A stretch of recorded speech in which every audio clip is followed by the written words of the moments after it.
Hello, in this video I'm gonna show you how camera Pro mode works on the OPPO Find X3 Pro.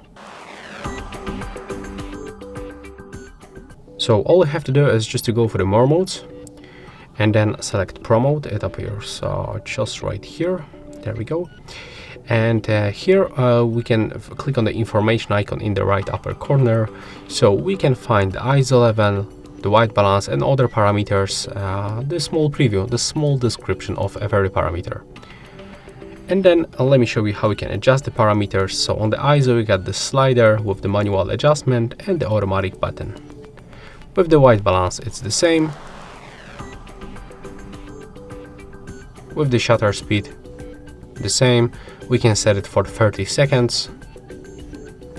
The exposure compensation, as you can see, that's the only parameter that you can only adjust manually. There is no this automatic button, and here we can adjust the focus range. There we go. Here we can change the photo format by tapping on this place, right here and right here. And here we can also enable shutter delay between 3 or 10 seconds. So yeah, that's all for this video. Hope you like it.